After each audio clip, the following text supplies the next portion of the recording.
Welcome students, आपका मेरे channel में बहुत स्वागत है। आपको यदि मेरा क्लास अच्छा लगता है तो इसको सब्सक्राइब करें तथा इसको शेयर करना ना भूलें। अपने अन्य फ्रेंड्स को भी बताएं, क्योंकि सारा ही 10 के जितने चैप्टर्स हैं वो आपको मेरे लेक्चर्स में फ्री ऑफ कॉस्ट मिल रहे हैं। इसके लिए आपको कोई भी शुल्क नहीं देनी है। तो एक बार खोलकर आप अवश्य इसको पढ़ें, आपको अवश्य लाभ प्राप्त होगा। हम आज बताने जा रहे हैं, पिछले चैप्टर में मैंने बताया था आपको कि किस तरह से हम आवर्धन ज्ञात करेंगे। तो और लेंस के क्या फार्मूले हैं, वो आपका फार्मूला वही लगेगा 1/b माइनस 1/u बराबर 1/f। और आवर्धन क्षमता, आवर्धन क्या होता है? आवर्धन को हम यदि बिंब की ऊंचाई, इधर लिखती हूं मैं, यदि बिंब माने वस्तु की, बिंब की ऊंचाई h है तथा प्रतिबिंब की ऊंचाई, प्रतिबिंब की ऊंचाई कितनी है?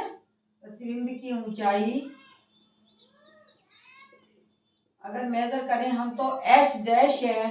तो इन दोनों का जो तुलना है, इन दोनों के अनुपात को ही आवर्धन कहा जाता है। आवर्धन m बराबर प्रतिबिंब की ऊंचाई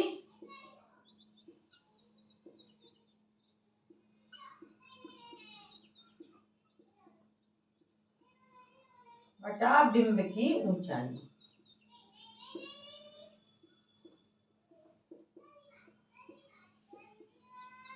प्रतिबिंब की ऊंचाई हमारी कितनी है? h डैश बटा h। ये हमारा फार्मूला हो गया किसका? आवर्धन का। आवर्धन कैसे ज्ञात करेंगे हम?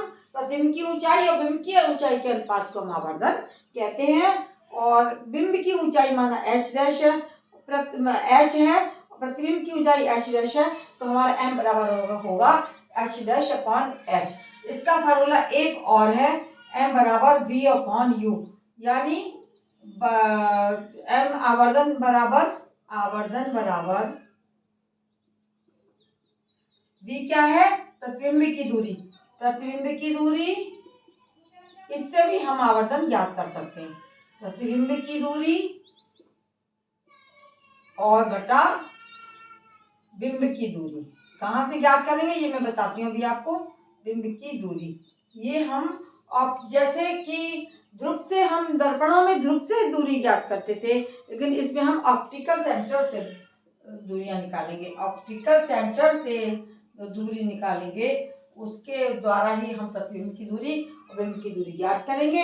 ये हमारा आवर्धन m बराबर हो गया v अपॉन u। आवर्धन बराबर प्रतिबिंब की दूरी बटा बिंब की दूरी। ये हो गए आपके फार्मूले। अब इसी फार्मूले के आधार पर सवाल आता है बोर्ड में, जो कि आपको मैं बताने जा रही हूँ। सपोज करिए कि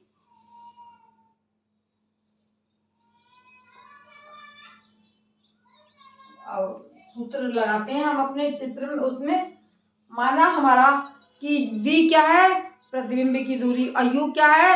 आपके वस्तु की या बिंब की दूरी है। यदि v हमारा 10 सेंटीमीटर है, v बराबर -10 सेंटीमीटर, और f बराबर है हमारा -f क्या हुआ? फोकस दूरी। f किसको कहते हैं? f बराबर फोकस दूरी। फोकस दूरी जो होगी लेंस की, फोकस दूरी को हम f कहेंगे, जो कि हमेशा जो है उत्तल लेंस में प्लस में होंगी, अवतल लेंस में ये माइनस में होंगे। अवतल लेंस से प्रतिबिंब हमेशा कैसा बनेगा? सीधा बनेगा, आभासी बनेगा और बड़ा बनेगा। तो ये माना हमारी -15 सेंटीमीटर है, तो हमें क्या ज्ञात करना है? हमें u ज्ञात करना है। हमको बिंब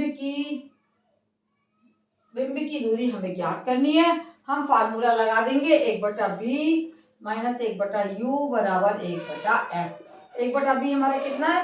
-1/10 माइनस 1/u हमें निकालना है बटा 1/-15।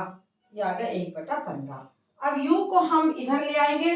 जब u को हम एक साइड में ले जाएंगे और इन दोनों को एक साइड में कर देंगे तो u इधर आके हो जाएगा 1/u बराबर 1/15। ये इधर आके प्लस में आ जाएगा और -1/10। ये हमारा इस तरह से निकल आएगा। इन दोनों का हम एलसीएम लेंगे तो ये हमारा आ जाएगा 30, 15 दूनी 30 प्लस -10 यहाँ 30, 3 एकम 3। ये निकल गया हमारा। दोनों 2 और 3 में का डिफरेंस करेंगे तो ये आ गया हमारा 1/30। है ना, -1/30 आ गया, यानी 1/u बराबर -1/30 और u बराबर हो जाएगा 30 -30 सेंटीमीटर। ये हो गई आपकी बिंब की दूरी। कहाँ से?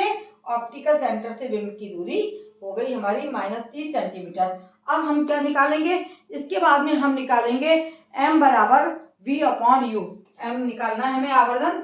m बराबर यहाँ पर लिख लेते हैं, m बराबर v/u।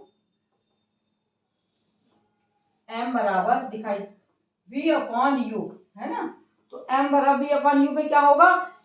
v हमारा कितना है? -10 सेंटीमीटर और u कितना निकल आया?